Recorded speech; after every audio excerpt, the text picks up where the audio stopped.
Hello students, class 11th। तो last class में बच्चों हमने देखा डिस्कवरी ऑफ इलेक्ट्रॉन की, इलेक्ट्रॉन्स की डिस्कवरी कैसे हुई।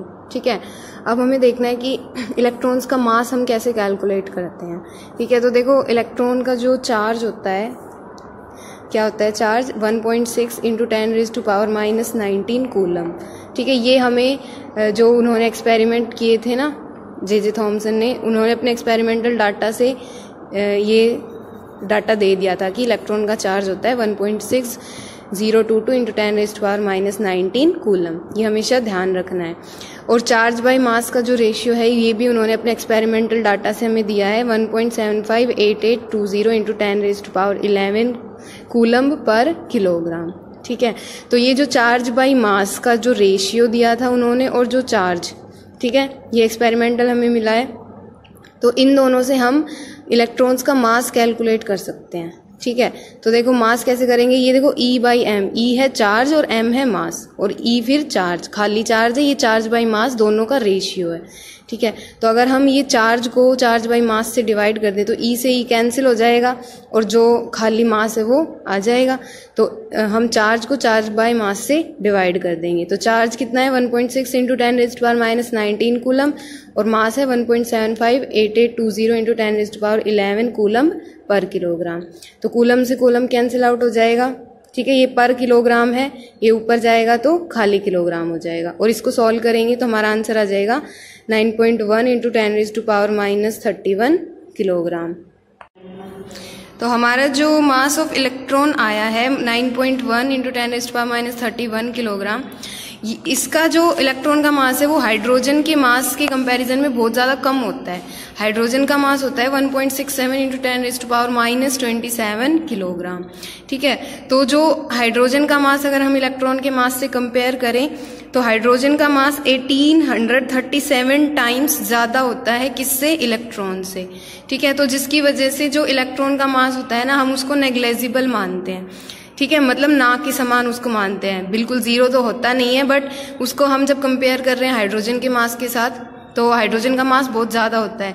तो इसलिए इलेक्ट्रॉन के मास को, आपने पहली क्लासेस में भी सुना होगा कि इलेक्ट्रॉन्स का मास नेग्लेजिबल होता है। तो वो नेग्लेजिबल इसी वजह से होता है क्योंकि इलेक्ट्रॉन्स का मास हाइड्रोजन के मास के कंपैरिजन में बहुत कम होता है। हाइड्रोजन का मास 1837 टाइम्स ज़्यादा होता है इलेक्ट्रॉन्स के मास से। ठीक है, तो ये था हमारा calculation of mass of electron. अब नेक्स्ट डिस्कवरी हम कर रहे हैं डिस्कवरी ऑफ प्रोटॉन। तो प्रोटॉन की डिस्कवरी करी थी ई गोल्डस्टीन ने। ठीक है, तो देखो कैसे हुई थी प्रोटॉन की डिस्कवरी। जैसे ही जब इलेक्ट्रॉन्स की डिस्कवरी हुई तो पता चला कि अगर एटम के अंदर एक पार्टिकल जो मिला है इलेक्ट्रॉन, वो कैसा है, नेगेटिवली चार्ज्ड है। वो हमने पिछली डिस्कवरी में पढ़ा था। तो एटम इलेक्ट्रिकली न्यूट्रल होता है। ठीक है, मतलब न्यूट्रल मतलब उस पे ना नेगेटिव चार्ज होता है ना पॉजिटिव चार्ज होता है।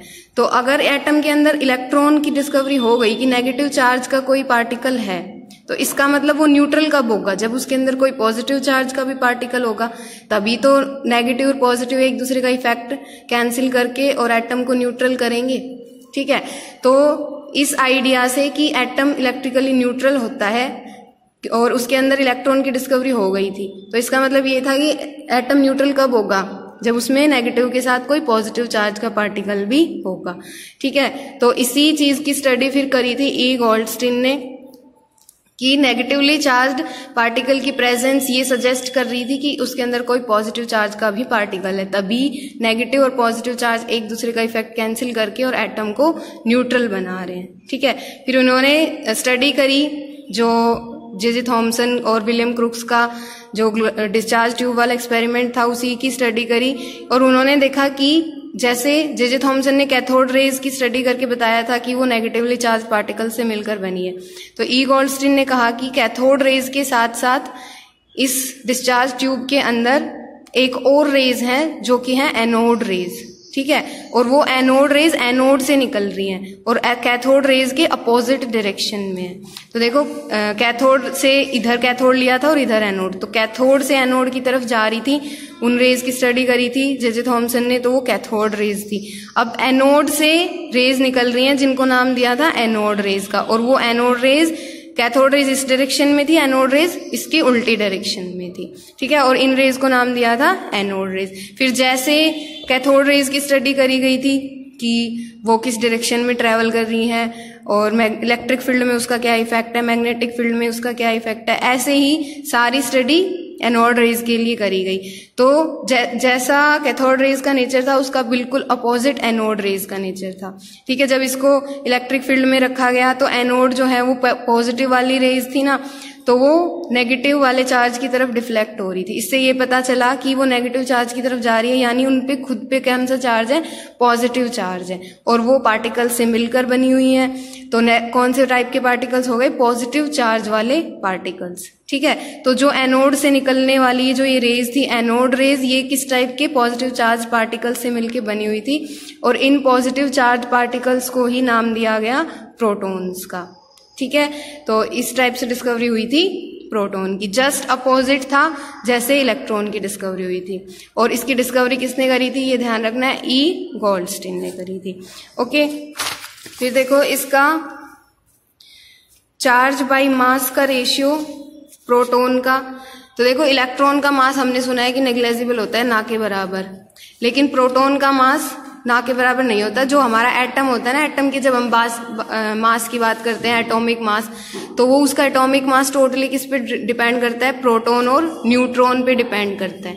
ठीक है, तो देखो इसमें भी हमें चार्ज बाय मास का रेशियो गिवन है 9.58 इंटू 10⁻⁷ कूलम पर किलोग्राम, और इलेक्ट्रॉन का चार्ज होता है 1.6 इंटू 10⁻⁻19 कूलम।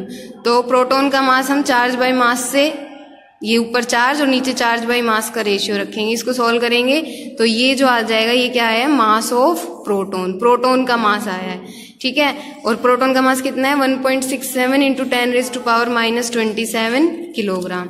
और देखो पीछे हमने देखा था कि हाइड्रोजन का मास भी 1.67 इंटू 10⁻⁻27 किलोग्राम था। तो जो प्रोटॉन का मास है वो हाइड्रोजन के मास के बराबर है। ठीक है, और बराबर है तो इसलिए जो पूरे एटम का मास होता है ना, वो किस पे डिपेंड करता है, प्रोटॉन और न्यूट्रॉन के मास पे। न्यूट्रॉन के बारे में हम आगे पढ़ेंगे, अभी प्रोटॉन के मास पे भी वो डिपेंड करता है, क्योंकि प्रोटॉन का जो मास है वो हाइड्रोजन के मास के इक्वल होता है, वो नेग्लेजिबल नहीं होता है। ठीक है, इसलिए एटम का जो मास है वो प्रोटॉन के मास पे डिपेंड करता है। ठीक है, प्रोटॉन के और न्यूट्रॉन के मास पे, इलेक्ट्रॉन के मास पे डिपेंड नहीं करता एटम का मास। क्यों, क्योंकि जो इलेक्ट्रॉन का मास है वो नेग्लेजिबल होता है। ठीक है, तो ये हमारी डिस्कवरी ऑफ प्रोटॉन हो गई है और उसका मास के बारे में हो गया।